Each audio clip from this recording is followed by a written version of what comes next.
शहनाज की नज़र अपने मॉम डैड पर गई और उन दोनों के होठों पर स्माइल देख वो समझ गई और एक नज़र सामने बैठे अपने भाई रजत और सितारा की तरफ देख ली। वो दोनों मुस्कुराकर उसे देख रहे थे तो शहनाज भी मुस्कुराने लगी।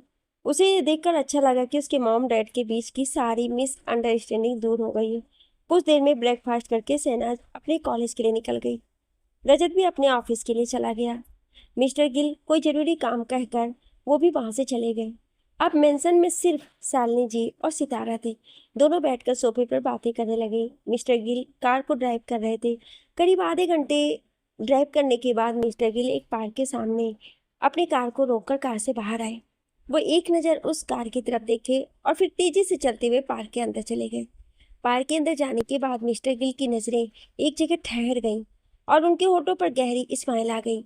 वो चलकर आगे गए और सामने रखे बेंच पर बैठ गए जहां पर पहले से ही कोई बैठा हुआ था। मिस्टर गिल बेंच पर बैठते ही सामने की तरफ देखते हुए बोले, कैसी हो नीरजा? इस वक्त बेंच पर कोई और नहीं थी, नीरजा जी बैठी हुई थी। जैसे ही उन्होंने इस आवाज़ को सुना वो पलट कर देखती हैं तो उनके पास मिस्टर गिल बैठे गए। वो हैरान हो गई, लेकिन जल्दी उनकी आंखों में गुस्से के भाव आ गए। वो गुस्से से सामने की तरफ देखते हुए बोली, आप यहाँ क्यों आए हैं? जाइए, मुझे आपसे कोई बात नहीं करनी। इतना सुनकर मिस्टर गिल शांत भाव से बोले, नीरजा चुपचाप बैठ जाओ, मुझे तुमसे कोई जरूरी बात करनी है। नीरजा जी गुस्से से बोली, आप चाहे कुछ भी कर लो पर मैं कभी भी अपने बेटे की शादी तुम्हारी बेटी से नहीं कर पाऊंगी। मिस्टर गिल अपने कोल्ड वॉइस में बोले, मैंने कहा चुपचाप बैठ जाओ नीरजा। मिस्टर गिल के ऐसे बोलने पर एक पल के लिए नीरजा जी थोड़ा घबरा गईं और चुपचाप से बेंच पर बैठ गई। फिर नीरजा जी गुस्से से बोली, भले ही मैं बैठ गई हूँ पर इसका मतलब ये नहीं कि मैं डर गई हूँ और तुम्हारी कई बातें मान लूंगी। ऐसा कभी भी नहीं होगा। नीरजा जी की बातें सुनकर मिस्टर गिल के होठों पर स्माइल आ गई। वो हंसते बोले, तुम आज भी नहीं बदली, तुम्हारे नाक पर आज भी गुस्सा सवार रहता है। ना जाने कैसे तुम्हारा पति तुम्हें झेलता होगा। नीरजा जी मिस्टर गिल को देखते हुए चिल्लाकर बोले, खबरदार, जो मेरे पति के बारे में कुछ भी कहा तो वो तुम्हारी तरह बिल्कुल भी नहीं है। वो बहुत अच्छे हैं और मुझे बहुत प्यार करते हैं। मैं तो ये सोचती हूँ कि कैसे तुम्हारी बीवी तुम्हें झेलती होगी। तुम जैसे खड़ूस को झेलना इतना आसान बात नहीं है। मिस्टर गिल हंसते बोले, अच्छा, पर सच कहूँ तो मेरी बीवी तो बहुत खुश है मेरे साथ। और झेलना क्या, मुझसे बेइंतहा मोहब्बत करती है और मैं भी अपनी बीवी से बहुत प्यार करता हूँ। उनकी तरफ देखते हुए नीरजा जी बोली, तो तुम्हें क्या लगता है मैं अपने हस्बैंड से प्यार नहीं करती? बहुत प्यार करती हूँ मैं अपने हस्बैंड से। मिस्टर गिल एक नज़र नीरजा जी की तरफ देखते हैं और सामने की तरफ देखते हुए बोले, जब सब कुछ ठीक है तो फिर क्यों दोनों बच्चों की ज़िंदगी बर्बाद कर रही हो? जबकि तुम भी अच्छी तरह से जानती हो कि जब दो प्यार करने वाले अलग होते हैं तो उन्हें कितनी तकलीफ होती है। तुमने भी उस दर्द को झेला है, फिर क्यों अपने बेटे को उस दर्द में धकेल रही हो? नीरजा जी गुस्से से बोली, हाँ, मैं मानती हूँ कि मैं गलत कर रही हूँ। हाँ, मैं जानती हूँ कि इससे मेरे बेटे को बहुत दर्द होगा, पर यह दर्द कुछ दिनों के लिए होगा। मैं उसे संभाल लूंगी। पर मैं जब भी तुम्हारी बेटी को देखूंगी तो मुझे उसमें तुम्हारा चेहरा नजर आएगा, तुम्हारा दिया धोखा नजर आएगा जो तुमने मुझे दिया था। और क्या पता तुम्हारी बेटी भी तुम्हारी तरह हो, कल को वो भी मेरे बेटे को धोखा दे दे, कहीं और किसी के साथ चली जाए। ये सुनते ही मिस्टर गिल का गुस्सा सातवें आसमान पर पहुंच गया। वो थोड़ी तेज आवाज में बोले, बस नीजा, मुझ पर गलत ब्लेम लगाना बंद करो। तुम कुछ भी बोले जा रही हो, तुम्हें जो बोलना है मुझे बोलो, लेकिन मेरी बेटी के बारे में एक शब्द भी मैं नहीं सुनूंगा। मेरी बेटी मेरा गुरूर है, मेरी जान बसती है उसमें, मेरे लिए वो बहुत इंपॉर्टेंट है। और रही बात धोखा देने की, तो ना ही कभी मैंने तुम्हें धोखा दिया और ना ही मेरी बेटी ऐसी है। मिस्टर गिल की बातें सुन नीरजा जी हंसते हुए बोली, वाह अमर, वाह, क्या बात है। एक धोखेबाज मुझे बता रहा है कि उसने मुझे धोखा नहीं दिया। तुमने खुद मुझे धोखा देकर किसी और से शादी कर ली। मुझे मेरे डैड ने सब कुछ बता दिया कि कैसे तुमने मेरे डैड से पैसे लिए और मेरी ज़िंदगी से हमेशा हमेशा के लिए चले गए और खुशी खुशी जाकर किसी दूसरी लड़की से शादी कर लिया। मिस्टर गिल चिल्लाते हुए बोले, बस अपने डैड को डिफेंड करना बंद करो। इन सब के पीछे कोई और नहीं, तुम्हारे डैड ही है। मैं तो तुम्हारे घर तुमसे उनका हाथ मांगने के लिए गया था, पर उन्होंने तो मुझे मेरी औकात दिखा दी, ये कहकर कि मुझ जैसे फटीचर से वो तुम्हारी शादी नहीं करवाएंगे, क्योंकि मेरे डैड ने मुझे अपने घर से निकाल दिया था। मैंने तो अपने दादाजी से तुम्हारे लिए लड़ झगड़ कर घर तक छोड़ दिया था, पर तुम्हारे डैड ने तो मुझे बेइज्जत करके घर से निकाल दिया। मैं क्या करता? उसी समय मुझे पता चला कि मेरे दादाजी को हार्ट अटैक आया है और उन्हें मेरी ज़रूरत है। जैसे ही नीजा जी ने ये सुना, वो हैरानी से मिस्टर गिल की तरफ देखने लगी। मिस्टर गिल आगे बोले, फिर मेरे पास कोई ऑप्शन नहीं था। डॉक्टर ने पहले ही कह दिया था कि अगर दादाजी को कोई भी स्ट्रेस दिया गया तो उनके लिए बिल्कुल भी ठीक नहीं होगा। फिर मुझे अपने दादाजी की बात मानकर शालिनी से शादी करनी पड़ी। जैसे जैसे नीजा जी मिस्टर गिल की बातें सुन रही थी, उनकी आंखें बड़ी होती जा रही थी। वो हैरानी से मिस्टर गिल की तरफ देखते बोली, तुम झूठ बोल रहे हो ना? ऐसा नहीं हो सकता है। मेरे डैड कभी भी तुम्हें इस तरह से घर से बाहर नहीं निकाल सकते। उन्होंने तो मुझसे कहा था कि तुमने मेरे बदले पैसे का ऑफर मांग लिया और बदले में उन्होंने तुम्हें पैसे भी दिए और फिर तुमने उन पैसों को ले लिया और मुझे छोड़ दिया। इसलिए मैंने भी गुस्से में मिस्टर शेखावत से शादी कर ली।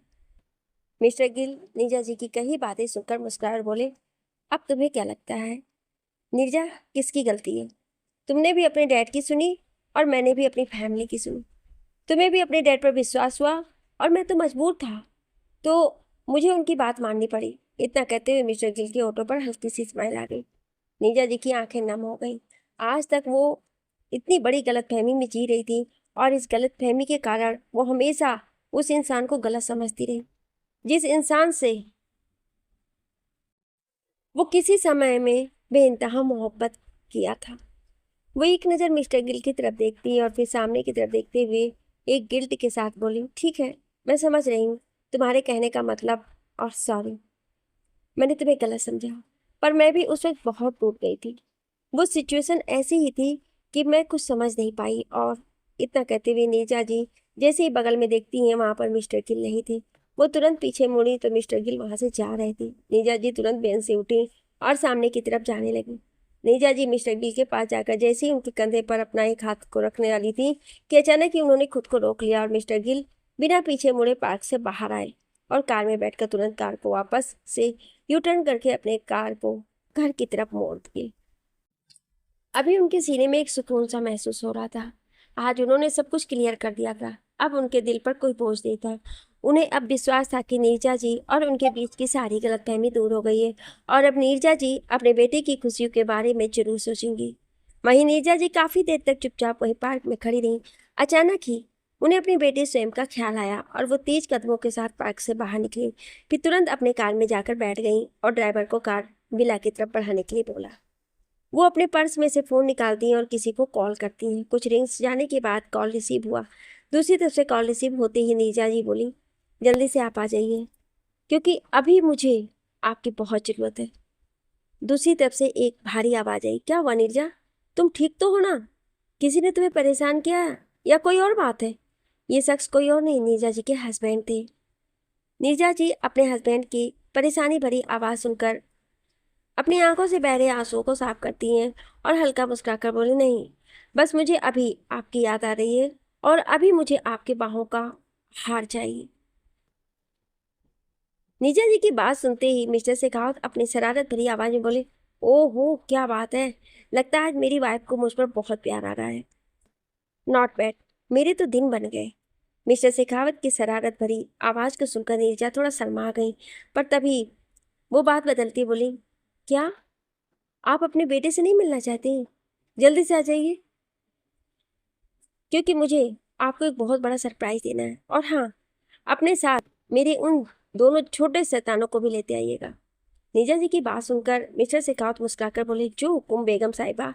ये बोल मुस्कुराते हुए तुरंत कॉल कट कर दिए। नीरजा जी के होठों पर भी एक मीठी स्माइल थी। फिर वो एक गहरी सांस लेकर बोली, बस अब मुझे अपने बेटे के होठों पर भी मुस्कुराहट देखनी है। ये बोलते हुए नीरजा जी को सोचने लगी। कुछ देर बाद ही उनकी कार विला के बाहर पहुंच गई। नीरजा जी कार से बाहर निकली और तेज कदमों के साथ चलते हुए विला के अंदर चली गई। नीरजा जी विला के अंदर पहुंची तो उनकी कार वहीं सोफे पर बैठे राघव पर गई, जो एक फाइल रीड कर रहा था। नीरजा जी राघव की तरफ देखकर बोली, राघव बेटा, स्वयं कहाँ है? नीरजा जी की आवाज़ सुनकर राघव जल्दी से खड़ा हुआ और बोला, वो आंटी स्वयं स्टडी रूम में है। ये सुनते ही नीरजा जी तेज कदमों के साथ सीढ़ियों से होते हुए सीधे स्टडी रूम की तरफ बढ़ गई। नीरजा जी को ऐसे जाते देखकर राघव थोड़ा चौंक गया, फिर कुछ सोचकर बोला, ओ माय गॉड, कहीं आंटी को ये तो नहीं पता चल गया कि स्वयं कल रात शहनाज के घर गया था और अब आंटी स्वयं की पिटाई तो नहीं करने वाली है। ये बोलकर राघव अपने सिर पर मारती बोला, ओ शिट, मुझे आंटी को स्वयं के बारे में बताना ही नहीं चाहिए था। राघव ये सोचते हुए तुरंत तेजी से सीढ़ियां चढ़ते हुए इस सीधे स्टडी रूम की तरफ बढ़ गया।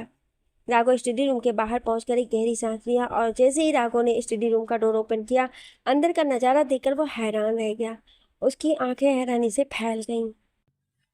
अगले दिन सभी लोग अंदर आए तो मिस्टर गिल और शालिनी जी उनका स्वागत करने लगे और फिर उन्हें हॉल में बैठने के लिए बोले। रजत भी आकर उनसे मिला। मिस्टर शेखावत मिस्टर गिल के गले लगे। मिस्टर शेखावत को मिस्टर गिल और नीरजा जी के बारे में सब कुछ पता था, पर फिर भी वो बिल्कुल नॉर्मल थे, क्योंकि वो जानते थे कि अब उन दोनों लोगों की लाइफ अलग है। इसलिए उनके मन में मिस्टर गिल के लिए कोई भी मनमुटाव नहीं था। शालिनी जी जाकर सितारा से कुछ बोलती हैं तो सितारा शहनाज से बोली, चलो शहनाज, सब लोग आ गए हैं, वो तुम्हें देखना चाहते हैं। शहनाज ये सुनकर और भी ज़्यादा दुखी हो गई। सितारा ने शहनाज को खड़ा किया, फिर अपने साथ उसे लेकर आ गई। शहनाज भारी कदमों के साथ चलते हुए बाहर आकर वहीं हॉल में रखी सोफे पर बैठ गई। शहनाज ने एक बार भी अपनी पलकों को ऊपर नहीं उठाया था। वहीं सामने बैठा स्वयं शहनाज को देख के चौंक गया। वो कभी अपने मॉम डैड की तरफ देखता तो कभी शहनाज की तरफ। नीरजा जी मुस्कुराकर ये देख रही थी और मिस्टर शेखावत के होठों पर स्माइल थी। तभी मिस्टर गिल स्वयं की फैमिली की तरफ देखकर बोले, तो बताइए आप लोगों को मेरी बेटी कैसी लगी। नीरजा जी और मिस्टर शेखावत मुस्कुराकर बोले, हमें तो आपकी बेटी बहुत पसंद है, बस अब एक बार मेरा बेटा हाँ कर दे। तभी मिस्टर गिल स्वयं की तरफ देखे और बोले, भाई हमें भी आपका बेटा तो बहुत पसंद है, पर आपके बेटे को देखकर ऐसा लग रहा है कि शायद इन्हें हमारी बेटी नहीं पसंद। जैसे स्वयं ने यह सुना तो तुरंत बोला, ऐसा किसने कहा, मैं तो पहले से ही अपनी महबूबा को दीवाना हूँ। ये सुनते ही सभी हैरानी से उसकी तरफ देखने लगे। वहीं जैसे ही शहनाज के कानों में स्वयं की आवाज़ पड़ी, वो भी अपनी पलकों को ऊपर करके देखती है तो सामने स्वयं और उसकी पूरी फैमिली को देखकर चौंक गई और फिर स्वयं की कई बातों को सुनकर स्वयं से अपनी नज़रों को नीचे झुका लेती है। वहीं बाकी सब स्वयं को देखते ही जोर से हंसने लगे। सबको हंसता देखकर स्वयं चेप गया और इधर उधर देखते हुए बोला, आप सब ड्रामा क्यों कर रहे थे। नीरजा जी स्वयं की एक गाल को पकड़कर बोली, मेरा बच्चा कितना प्यारा है और तुम जो इतने दिनों से सब कुछ छुपा रखे थे इसलिए तुम्हें पनिशमेंट दे दी गई थी। स्वयं अपने गालों को छुड़ाते बोला, मॉम छोड़ो ना, दर्द हो रहा है, सबके सामने तो मत किया करो ऐसा। नीरजा जी स्वयं के दूसरे गालों को पकड़ लिया और बोली, मैं तो करूँगी, क्योंकि ये मेरा फेवरेट है, मेरा बच्चा, मैं अपने बच्चे के साथ नहीं करूँगी तो फिर किसके साथ करूँगी। नीरजा जी की बात सुन जहाँ स्वयं इरिटेट हो रहा था वहीं बाकी सब हंस रहे थे। शहनाज को भी हल्की हल्की हंसी आ रही थी। जब स्वयं ने देखा कि शहनाज को हंसी आ रही है तो अपने मन ही मन बोला, अच्छा महबूबा, तुम्हें बहुत हंसी आ रही है ना, तुम्हें तो मैं बाद में देखूंगा। शहनाज अभी भी मुस्कुरा रही थी। जैसे उसे एहसास हुआ कि स्वयं उसको ही घूर कर देख रहा है तो वो हड़बड़ा आ गई और अपनी पलके नीचे झुकाकर बैठ गई। वहीं नीरजा जी को भी आभास हो गया था। वो स्वयं को उसके कंधे पर हल्का सा मारती बोली, खबरदार, जो मेरी बहू को इस तरह से घूर कर देखा तो। स्वयं तुरंत अपनी नज़रें अपनी मॉम की तरफ करता और बोला, मॉम आप मेरी मॉम हो या। इतना बोलकर वो चुप हो गया क्योंकि नीरजा जी घूर कर उसे ही देख रही थी। मिस्टर शेखावत हंसते बोले, अरे नीरजा रहने दो, वैसे भी तुम्हें पता है अपने बेटे के बारे में, अगर उसने अपने लिए खुद से बीवी ढूंढी है तो जरूर उसके लिए वो बहुत खास होगी और कभी भी वो उसे गलती से एक खरोच भी नहीं आने देगा, और ये सब तो बच्चों का प्यार होता है। ये सुनते ही नीरजा जी मिस्टर शेखावत की तरफ देखती है और बोली, मुझे पता है, वो बिल्कुल आप पर ही गया है, आप भी ऐसे ही हैं। वहीं सामने बैठे मिस्टर गिल और शालिनी जी मुस्कुरा रहे थे। कुछ ही देर में पंडित जी आए। नीरजा जी और मिस्टर शेखावत पंडित जी को देखकर मिस्टर गिल बोले, अच्छा तो मतलब आप लोगों ने सारी प्लानिंग पहले से ही कर लिया है। मिस्टर गिल हंसते बोले, और नहीं तो क्या, मैं अपने काम में देरी नहीं करना चाहता। तुम्हारा क्या भरोसा कब तुम्हारा मूड खिसक जाए और तुम मना कर दो कि नहीं, मुझे अपने बेटे की शादी ऐसे नहीं करनी है, इस दिन नहीं करनी है, अभी नहीं करनी है, इसलिए मैंने सब कुछ रेडी रखा। ये नीरजा जी मुस्कुराई और फिर बोली, अमर तुम आज भी नहीं बदले, हमेशा हर चीज़ समय पर रेडी रखते हो।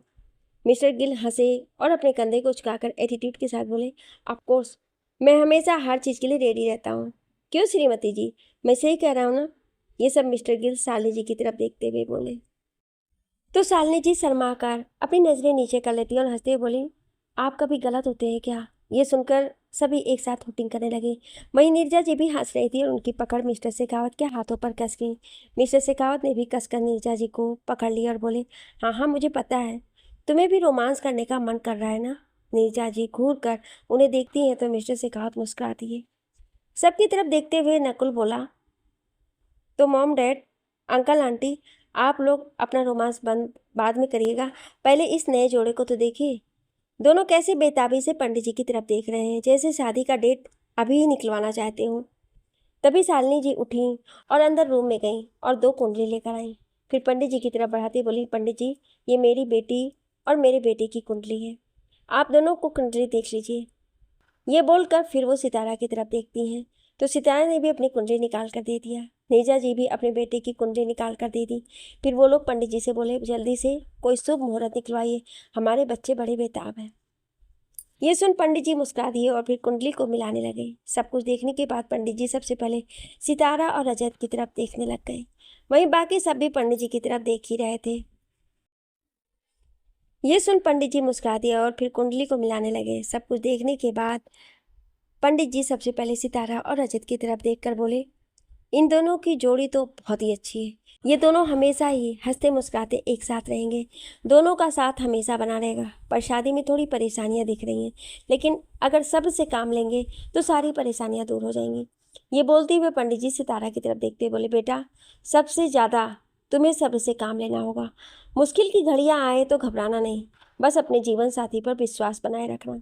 ये सुनकर सितारा बस हाँ में सिर हिला देती है, पर ना जाने क्यों अंदर ही अंदर उसे एक डर जैसा महसूस हो रहा था।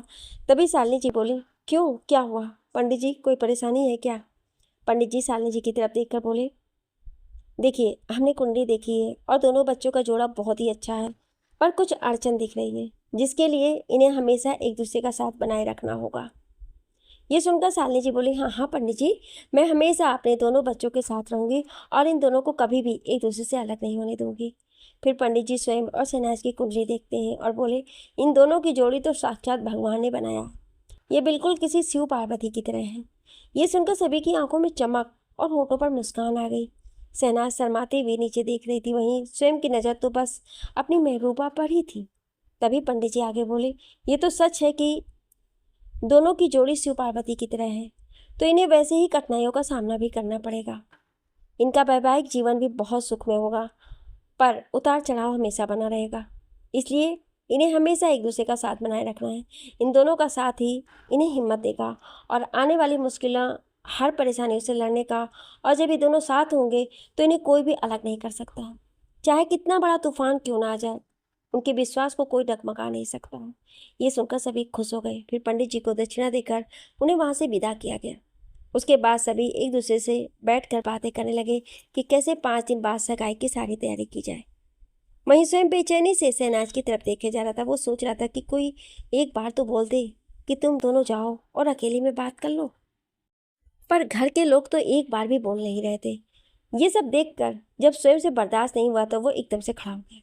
ऐसे अचानक खड़े होने पर सबकी नजरें उस पर चली गई। शहनाज भी हैरानी से स्वयं को देख रही थी। तब तक स्वयं आगे बढ़ा और शहनाज के कंधे को पकड़कर सबकी तरफ देखते बोला, आप लोग अपना डिस्कस करिए, हम दोनों को आपस में भी कुछ डिस्कस करना है। इतना कहकर वो शहनाज के हाथ को पकड़कर वहां से लेकर सीधे उसके रूम की तरफ बढ़ गया। वहां मौजूद बाकी सभी लोग आंखें फाड़े और मुंह खोले उन दोनों को जाते हुए देख रहे थे। जैसे ही वो दोनों वहां से गए, सब एक साथ जोर जोर से हंसने लगे। अब रजत भी बेचैनी से सितारा की तरफ देख रहा था। तो शालिनी जी हंसते बोली, हाँ हाँ जा, तेरा भी मन नहीं लग रहा होगा ना उसके बिना, तो जा, जाकर अकेले में मिल ले, अब से मैं तुझे उसे मिलने नहीं दूंगी। रजत पहले तो ये सुनकर बहुत खुश हुआ था, पर फिर जैसे ही अपनी मॉम की कही आखिरी बात को सुना तो वो मुंह बना लिया और बोला, mom, this is not fair, आप हमेशा मेरे साथ ऐसा करते हो, क्या मैं अब अपनी जान से मिल भी नहीं सकता? शालिनी जी गुस्से से उठी और रजत के कान को मोड़ते बोली, जान, बहुत मन कर रहा है तुझे जान से मिलने का? अब ज़्यादा बोला ना तो तेरी जान को यहाँ से दूसरे घर में शिफ्ट कर दूंगी, फिर तुम मिलते रहना अपनी जान से। माम छोड़ो, मुझे कान में दर्द हो रहा है, आप हमेशा मेरे साथ ऐसा ही करते हो। आप शहनाज को तो कुछ नहीं बोला, रजत शिकायती अंदाजे बोला। शालिनी जी बोले, उसने कुछ नहीं किया है, और वैसे भी वो दोनों कहाँ साथ में रह रहे हैं, दोनों तो वैसे भी अलग अलग घर में रहेंगे, तो उनका मिलना तो बनता है। पर तुम दोनों तो एक ही घर में रहते हो ना, फिर भी तुझे बेचैनी लगी रहती है। जा, तू भी क्या याद रखेगा, तेरी माँ तुझे भेज रही है, जा जाकर मिल ले सितारा से अकेले में। ये सुनकर रजत खुश हो गया और जल्दी से अपनी माम के गाल पर किस करते हुए बोला, वाओ माम, यू आर द बेस्ट। पता है, आप वर्ल्ड की सबसे बेस्ट मॉम हो और सबसे खूबसूरत भी। अगर आप मेरी मॉम नहीं होती ना, तो पक्का मैं आपको अपनी गर्लफ्रेंड बना लेता। शालिनी जी रजत के गालों पर चपत लगाते ही बोली, चुप कर नालायक कहीं का। उसी समय मिस्टर गिल बोले, खबरदार मेरी बीवी को अपनी गर्लफ्रेंड बनाने के बारे में सोचा भी तो। तू जा अपनी जान के पास। अब मेरी बीवी का मुझसे दूर करने के बारे में सोचना भी मत। ये सुनते ही सभी लोग जोर से हंसने लगे। रजत सितारा के साथ वहां से एक रूम की तरफ बढ़ गया। वहीं हाल में बैठी ईसा बार बार राघव की तरफ देखे जा रही थी, जो कि नकुल के साथ बैठकर बातें कर रहा था। उसने एक बार भी ईसा की तरफ नहीं देखा था। ये बात ईसा को चुभ रही थी। उसकी आंखें हल्की सी नम हो गई। वहीं राघव भले ही नकुल से बात कर रहा था, पर वो ये साफ महसूस कर पा रहा था कि ईसा उसे देख रही है, पर फिर भी उसने ईसा की तरफ एक नजर भी नहीं देखा। वहीं स्वयं शहनाज, दोनों ही शहनाज के रूम में बैठे हुए थे। स्वयं शहनाज को लेकर बेड पर आ गया और उससे खुद के ऊपर लिटा दिया। शहनाज हैरानी से आंखें बड़ी करती है, फिर स्वयं की तरफ देखते हुए बोली, क्या कर रहे हैं आप? वहीं स्वयं शहनाज के ऐसा बोलने पर उसकी उंगलियों में अपनी उंगलियों को फंसाकर बोला, अब तो मैं बिल्कुल भी तुमसे दूर नहीं रहूंगा महबूबा, क्योंकि अब तो मेरा तुम पर पूरा हक बनने वाला है। बहुत जल्द तुम मेरी हो जाओगी, और अब तो पूरी फैमिली भी मान चुकी है, तो अब तुम भूल ही जाओ कि मैं तुमसे दूर ही रहूंगा। स्वयं की बात सुन शहनाज उसके सीने पर हाथ रखकर बोली, ओ हेलो, ना अभी हमारी सगाई हुई है और ना ही हमारी शादी, तो फिर किस बात का हक बनता है आपका? अभी सिर्फ रिश्ता पक्का हुआ है, समझे? एंगेजमेंट होने के बाद आप कुछ बोल सकते हैं। शहनाज की बात पर स्वयं उसके कमर पर हाथ डालकर उसकी कमर को सहलाते बोला, अच्छा, रिश्ता पक्का हो गया ना, मतलब पहला सीढ़ी में चढ़ चुका हूँ और अब अगली सीढ़ी में खुद से चढ़ूंगा। इतना बोलकर नीचे झुका और शहनाज के गले पर अपने होंठ रखकर वहां चूमने लगा। शहनाज स्वयं के ऐसा करने से पिघल रही थी। उसकी सांसें हल्की हल्की भारी हो रही थी। वो खुद को संभालती बोली, रुक जाइए, मैंने कहा ना रुक जाइए। पर स्वयं नहीं रुका। वो धीरे से शहनाज के कंधे पर से उसके कपड़े को नीचे सरकाया तो सामने का सीन देख वो हैरान रह गया, जिस पर यस लिखा हुआ था। उसके साइड में बहुत ही खूबसूरती से डिजाइन बनाया गया था। स्वयं अपनी आंखें बड़ी किए शहनाज की तरफ देखते हुए बोला, क्या है ये महबूबा? शहनाज अपनी नजरों को नीचे झुका लेती है और कुछ नहीं बोली। तभी स्वयं उसकी कमर पर अपनी पकड़ कसते हुए बोला, मैंने तुमसे पूछा महबूबा, क्या है ये तुमने कब कराया? शहनाज जल्दी से अपने कपड़े को ठीक करते हुए बोली, वो सब छोड़िए, वो आपका नहीं, वो मेरा नाम है, तो उस पर आप ध्यान मत दीजिए। स्वयं ने शहनाज के गालों को कसकर पकड़ा और बोला, मैं ये सब बकवास नहीं सुनना चाहता, तुम सीधे सीधे बताओ तुमने ये सब कब किया? शहनाज अपनी नजरों को नीचे झुकाए बोली, मैं कल कॉलेज गई थी, तो बस इतना बोल वो चुप हो गई। स्वयं को उस पर बहुत गुस्सा आ रहा था। वो गुस्से से शहनाज के गालों पर अपनी पकड़ बनाते हुए बोला, तुमने सही नहीं किया, क्या जरूरत थी तुम्हें ऐसा करने की? शहनाज कुछ नहीं बोली। वहीं स्वयं गुस्से से शहनाज को घूर रहा था। फिर एकदम से वह शहनाज से दूर हो गया। स्वयं के इतना कस के पकड़ने से शहनाज के गालों पर स्वयं की उंगलियों के निशान बन चुके थे और शहनाज की आंखें भी नम हो गई थी। वो नम आंखों से स्वयं को देखती है, जो इस वक्त बहुत गुस्से में था। वो एकदम से उठा और वहां से चलने लगा। तभी शहनाज तुरंत उसके हाथ को पीछे से पकड़ लेती है। स्वयं गुस्से में अपने हाथ को झटकते हुए बोला, प्लीज महबूबा, लीव मी। स्वयं आगे बढ़ा। तभी शहनाज उसके सामने आकर खड़ी हो गई और अपने नम आंखों से स्वयं की तरफ देखते बोली, क्यों आखिर, क्यों मुझसे दूर जा रहे हैं? ऐसा भी क्या कर दिया मैंने? क्या मैं ये भी नहीं कर सकती थी? स्वयं शहनाज की बात सुन उसके कंधे को पकड़ा और वहां से हटकर खड़ा कर दिया। गुस्से से चिल्लाकर बोल, तुम्हें पता भी है क्या बेवकूफ़ी किया तुमने? कितना दर्द हुआ होगा तुम्हें ये सब कराते हुए? Are you mad? क्या तुम पागल हो? शहनाज अपनी नम आंखों से स्वयं की तरफ आंखों में देखते हुए एक हल्की स्माइल के साथ बोली, हाँ मैं पागल हूँ आपके लिए। ये बोलते ही शहनाज की आंखों से आंसू गिरने लगे। वहीं स्वयं शहनाज की आंखों में आंसू को देख बेचैन हो उठा। उसकी नजर शहनाज के चेहरे पर गई, जहां पर उसकी उंगलियों के निशान बने हुए थे। उसके गालों पर बने अपनी उंगलियों के निशान को देखकर स्वयं को खुद पर गुस्सा आने लगा। वो गुस्से से अपने हाथों की मुट्ठी बना लेता और फिर खुद के अंदर बढ़ रहे गुस्से को शांत करते हुए एक गहरी सांस लेता है। अपने एक हाथ को शहनाज के चेहरे के पास ले जाकर उसके गालों को धीरे धीरे रब करते हुए बोला, सॉरी महबूबा, मेरे कारण तुम्हें इतना दर्द हुआ। शहनाज स्वयं के हाथों को अपने चेहरे पर से झटक दी और गुस्से से बोली, उस वक्त मुझे इतना दर्द नहीं हुआ था जितना अब हो रहा है। आपकी ये बातें मुझे किसी तीर की तरह चुभ रही हैं। आप मुझसे क्यों गुस्सा हैं? हाँ, क्यों गुस्सा हो गए? इसलिए क्योंकि मैं आपको अपने साथ रखना चाहती थी, आपको अपने दिल के पास रखना चाहती थी। इसमें मेरी क्या गलती? आप मेरे इस दिल में बस चुके हैं और आप इसी तरह मुझे मेरे साथ चाहिए। मिस्टर शेखावत, मुझे अब आपसे बात ही नहीं करनी। ये बोलते हुए शहनाज स्वयं के सीने पर लगातार मारे जा रही थी। वहीं स्वयं शहनाज को इस तरह से गुस्से में देख मुस्कुरा रहा था। उसे शहनाज इस वक्त किसी छोटी बच्ची की तरह लग रही थी, जो कि गुस्सा होने पर नाक फुला लेती है और उससे शहनाज की नाक भी लाल हो जाती है। स्वयं शहनाज को उसके कमर से पकड़कर एकदम से उसे खुद से चिपका लेता है। शहनाज जो कि छटपटा रही थी, पर स्वयं ने उस पर अपनी पकड़ कस कर ली और धीमे से उसके कान में बोला, सॉरी महबूबा, तुम्हें पता है ना, मैं तुम्हें थोड़ा सा भी दर्द में नहीं देख सकता। तुम्हारे शरीर पर एक भी खरोंच आए, ये मुझे बर्दाश्त नहीं। तुमने तो इतना दर्द सह लिया है, ये गलत है। मैं ये बर्दाश्त नहीं कर सकता। वहीं शहनाज स्वयं बात सुन उसके सीने से लगकर फुट फुट कर रोने लगी और रोते बोली, आप बहुत बुरे हो, मुझे आपसे बात ही नहीं करनी है। मैं अभी जाकर सबसे कहती हूँ कि मुझे आपसे शादी नहीं करनी। आप शादी से पहले मुझे इतना परेशान कर रहे हो तो शादी के बाद कितना करोगे? लेकिन स्वयं शहनाज को नहीं छोड़ता है। वो उस पर अपनी पकड़ और कस कर लेता है और बोला, अब तो मुझसे दूर जाना पॉसिबल ही नहीं महबूबा, क्योंकि अब तो मैं तुम्हारे दिल में बस चुका हूँ ना। स्वयं की बात सुनकर शहनाज उसकी तरफ देखने लग गई, जो कि अपनी गहरी निगाहों से उसे ही देखे जा रहा था। इस वक्त उसकी आंखों में शहनाज के लिए बेपनाह मोहब्बत दिख रहा था, जिसे देख शहनाज की नजरें अपने आप नीचे झुक गई। शहनाज को ऐसे शर्माते देख स्वयं के होठों पर हल्की सी स्माइल आ गई। स्वयं ने धीरे से शहनाज के चेहरे को ऊपर उठाया और बिना एक सेकंड भी गंवाए उसके होठों को अपने होठों में कैप्चर कर लिया। फिर बड़े ही मधोसी के साथ उसे किस करने लगा। वहीं शहनाज स्वयं के होठों को अपने होठों पर फील कर रही थी। दोनों ही एक पल के लिए एक दूसरे में खो गए। 5 मिनट तक एक डीप किस करने के बाद स्वयं ने शहनाज के होठों को छोड़ा।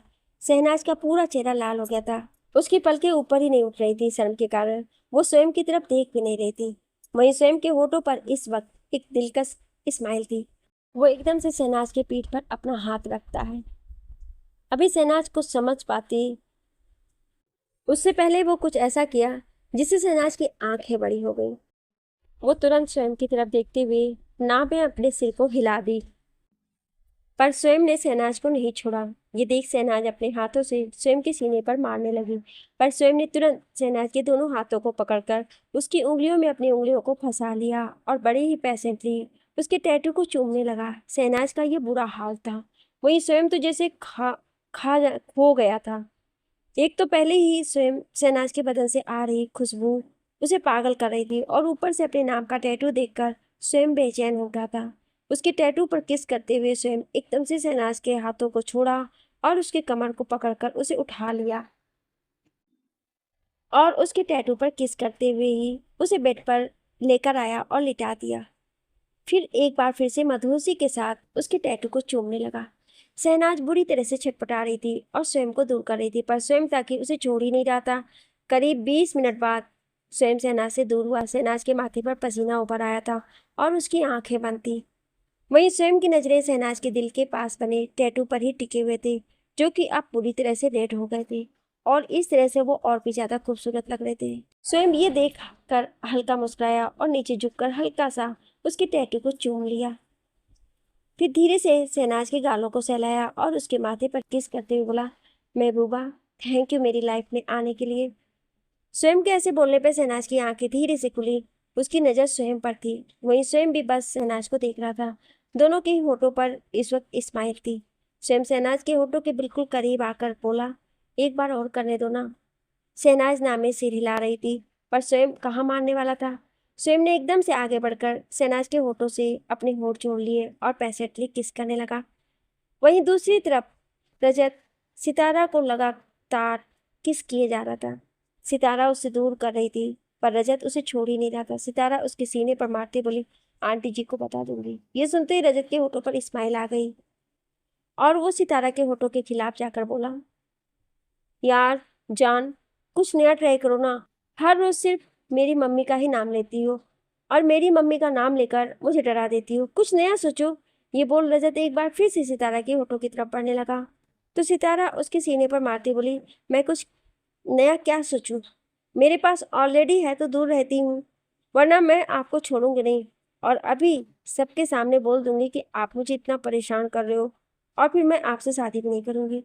सितारे की बात पर रजत ने उसे घूर कर देखा और बोला, अच्छा तो तुम मुझसे शादी नहीं करोगी? हाँ नहीं करूंगी। आप मुझे परेशान कर रहे हैं।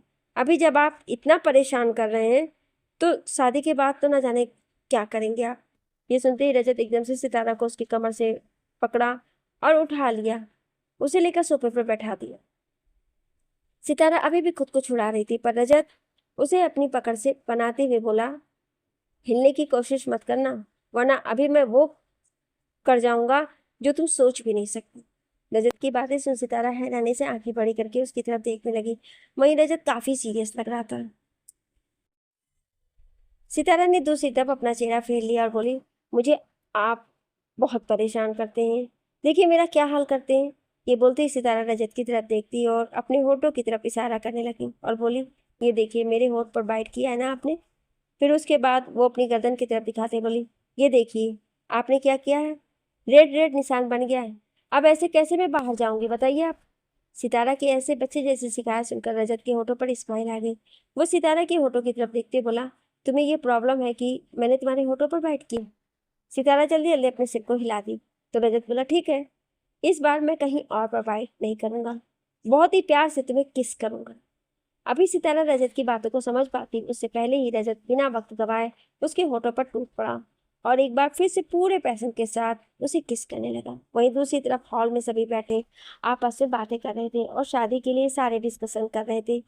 पंडित जी ने शादी की भी डेट बता दी थी कि 15 दिन बाद उनकी शादी के लिए बहुत ही शुभ मुहूर्त है। इसलिए वो लोग सोच रहे थे कि उनके पास बहुत कम समय है और उन्हें शादी की बहुत सारी तैयारी करनी है। शालिनी जी मिस्टर गिल की तरफ देखते हुए बोली, आपका काम बढ़ने वाला है। ये सुनकर मिस्टर गिल मुस्कुराए और बोले, तो क्या हुआ, तुम हो ना मेरे साथ। ये सब काम तो मैं बस चुटकी बजाकर कर लूंगा, बस मुझे तुम्हारा साथ और प्यार चाहिए। ये सुनकर शालिनी जी शर्मा गई। वहीं नीरजा जी और मिस्टर शेखावत उन्हें देखकर मुस्कुरा रहे थे। तभी मिस्टर शेखावत बोले, भाई मैं तो चाहता हूँ कि जल्द से जल्द मेरी बहू मेरे घर आ जाए। नीरजा जी भी हंसते बोली, हाँ मुझे तो सच में शहनाज बहुत अच्छी लगी और अब मुझे पूरा भरोसा है कि वो बच्ची मेरे अकड़ू बेटे को सुधार देगी। तभी नकुल हंसते बोला, हाँ मॉम, आप बिल्कुल सही कह रहे हो।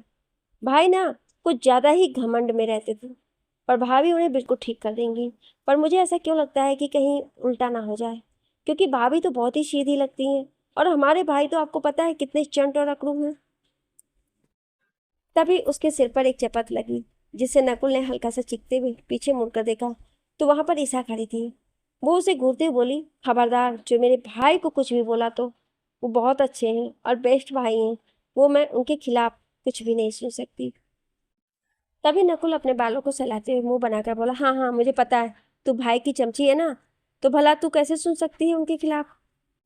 ईसा एक बार फिर से नकुल के सर पर मारती बोली, हाँ मैं नहीं सुन सकती, क्योंकि मेरा भाई तुमसे बहुत अच्छा है, मेरी बहुत केयर करते हैं और तुम हो कि किसी के काम के नहीं हो, हर वक्त लड़ते रहते हो। कुछ सीखो भाई से, इतना बड़ा बिजनेस संभाल रहे हैं भाई।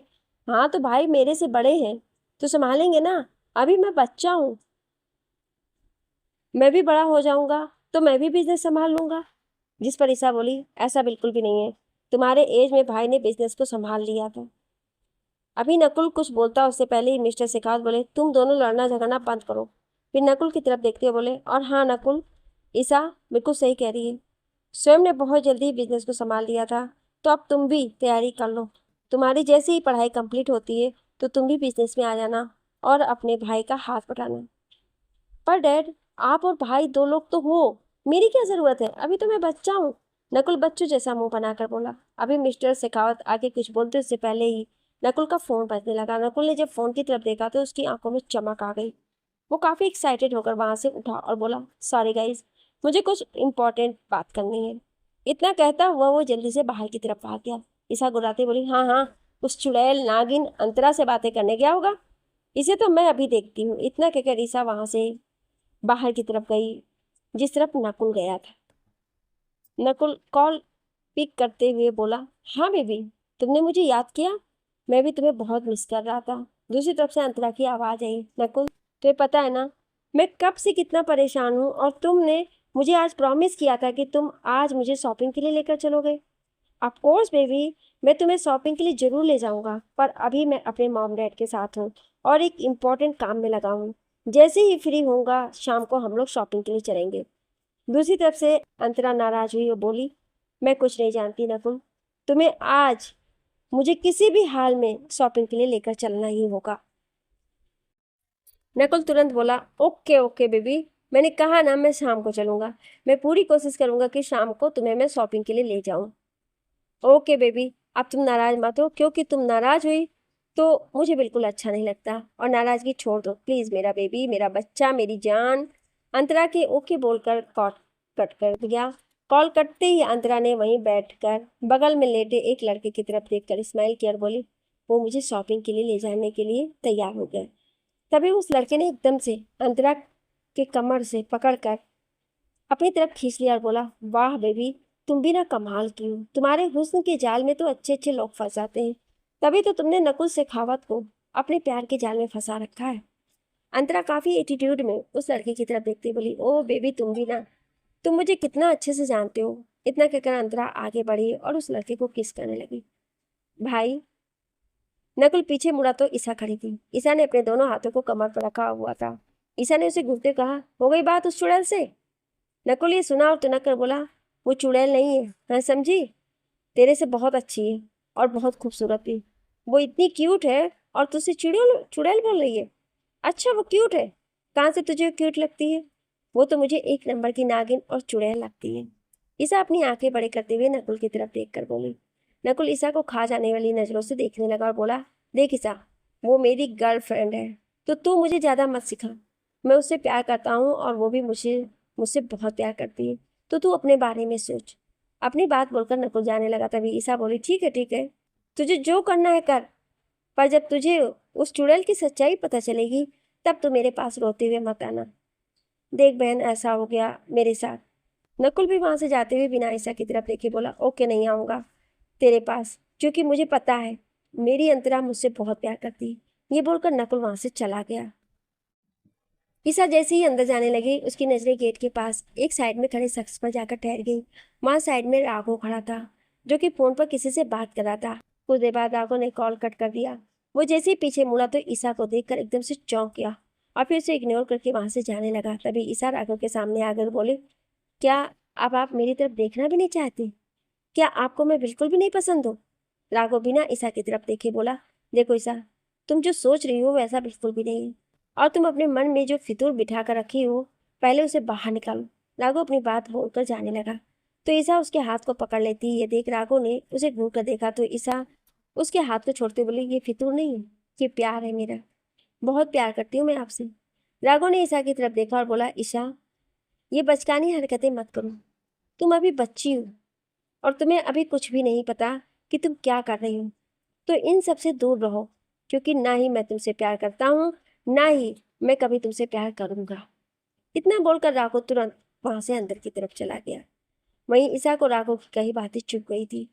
उसे अपने सीने में एक तेज दर्द सा महसूस हो रहा था और उसकी आंखों में आंसू गिरने लगे। ईसा अपने आंसुओं को बड़ी बेरहमी से पोंछते बोली, आप झूठ बोल रहे हैं राघव जी, आपको भी मुझसे प्यार है और एक दिन आप इस बात को कबूल भी करेंगे। देखिएगा, आप खुद अपने प्यार का इजहार करेंगे, मुझसे बोलेंगे कि हाँ ईसा, सच में मैं तुमसे बहुत प्यार करता हूँ और तुम्हारे बिना मैं नहीं रह सकता। कुछ देर बाद शेखावत फैमिली सारी डिस्कशन खत्म करके अपने बच्चों के साथ वहां से वापस अपने विला के लिए निकल गए। वहीं गिल फैमिली भी थोड़ा रेस्ट करने के लिए अपने अपने रूम में चले गए। कुछ देर बाद वो सभी जाकर डिनर करने के लिए बैठ गए। डिनर करते हुए शालिनी जी शहनाज की तरफ देख रही थी, जिसके चेहरे पर इस वक्त शर्म की लाली थी और वो कुछ सोचकर धीरे धीरे मुस्कुरा रही थी। शालिनी जी की नज़र शहनाज से होती हुई सितारा पर गई। सितारा भी अपनी नज़रों को नीचे झुकाए हुए चुपचाप बैठी हुई थी और उसके चेहरे पर भी शर्म की लाली थी। ये देखकर शालिनी जी के होठों पर अपने आप ही स्माइल आ गई। तभी शालिनी जी मिस्टर गिल से बोली, मुझे ऐसा क्यों लग रहा है कि मेरी बेटी इस शादी से खुश नहीं है। जैसे ही अमर जी ने यह सुना वो तुरंत चौंक गए। वो शालिनी जी की तरफ देखने लगे और बोले, आप क्या कह रही हैं? तभी शालिनी जी ने अमर जी की तरफ देख कहा और कुछ इशारा कर दिया। फिर वो शहनाज की तरफ देखकर बोली, मैं सही कह रही हूँ? क्यों बेटा शहनाज, मुझे ऐसा क्यों लग रहा है कि तुम इस रिश्ते से खुश नहीं हो? अगर तुम ना चाहो तो हम इस रिश्ते के लिए मना कर सकते हैं।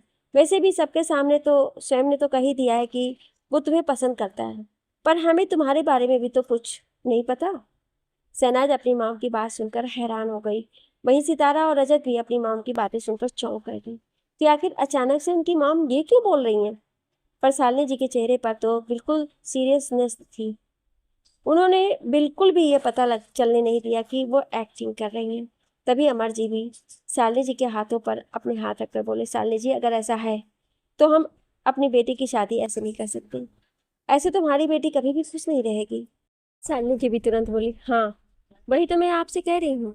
फिर शालिनी जी शहनाज की तरफ देखकर बोली, शहनाज बेटा आप मुझे बता दो, अगर आप स्वयं को पसंद नहीं करती हो तो हम आपको फोर्स नहीं करेंगे इस रिश्ते के लिए।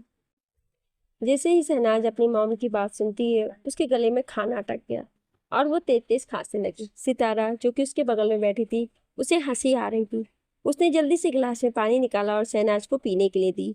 फिर उसके पीठ को सहलाने लगी। सितारा और रजत को तो हंसी आ रही थी। वो दोनों समझ गए थे कि उनकी मॉम शहनाज की क्लास ले रही है। शहनाज मासूम सा चेहरा बनाए अपने मॉम डैड को देख रही थी।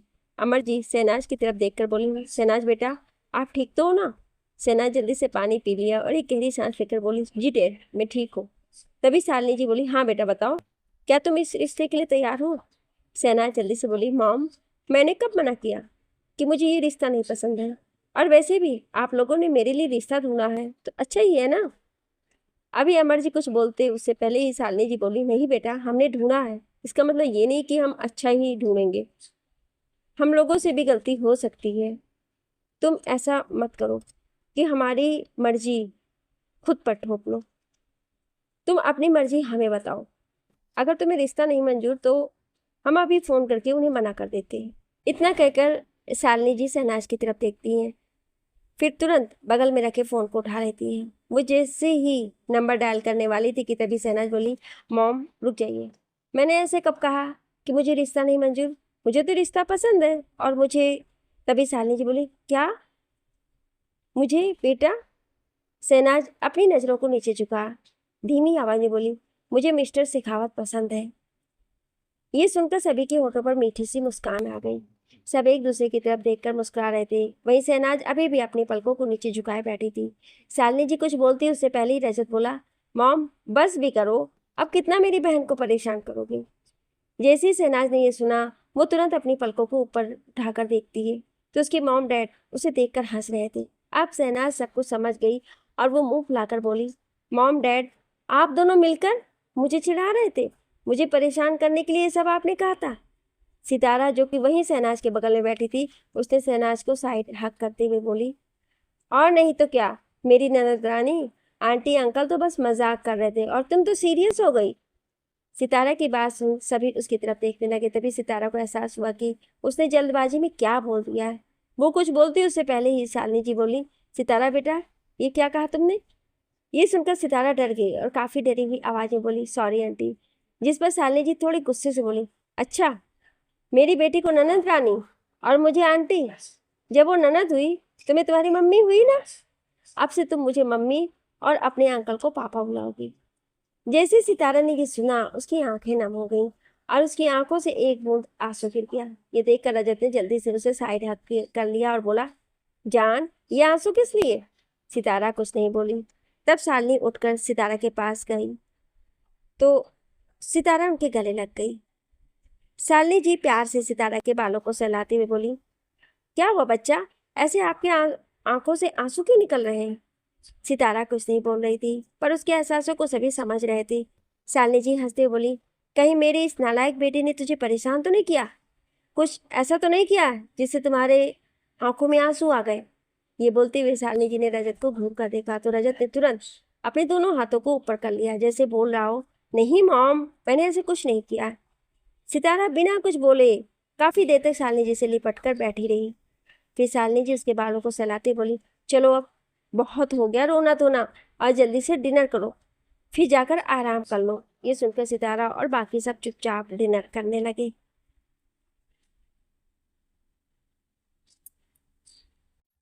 वहीं शहनाज अभी भी अपने मॉम डैड को घूर रही थी, तो उसके मॉम डैड मुस्कुरा रहे थे। दिन ऐसे बीत गए। आज सगाई का दिन था। सभी लोग बहुत खुश थे। शालिनी जी और अमर जी अपने दोनों बच्चों की सगाई के लिए बहुत खुश थे।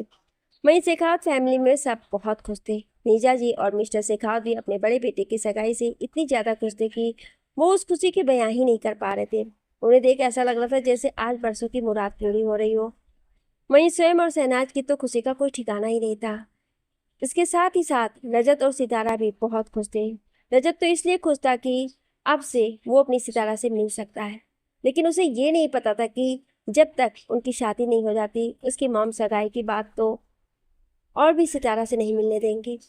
पर फिर भी वो चारों बहुत ही ज़्यादा एक्साइटेड थी, और वो इसी एक्साइटमेंट के साथ चारों तैयार हो रहे थे।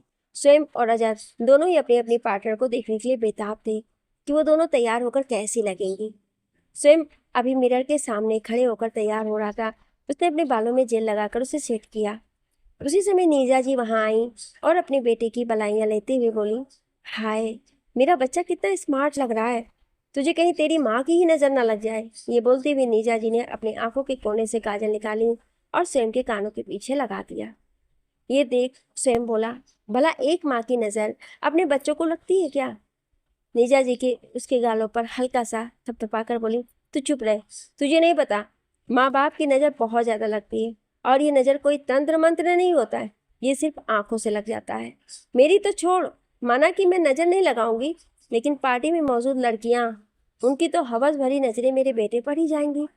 ना तो मैं नहीं चाहती कि मेरे बेटे और मेरी बहू के बीच में कोई तीसरी आए, फिर तुम दोनों के बीच में कोई प्रॉब्लम हो। इसलिए मैं चाहती हूँ कि जितनी भी पार्टी में आने वाली चुड़ैल हैं, उन सब की नजरें तो मेरे बेटे से दूर ही रहें।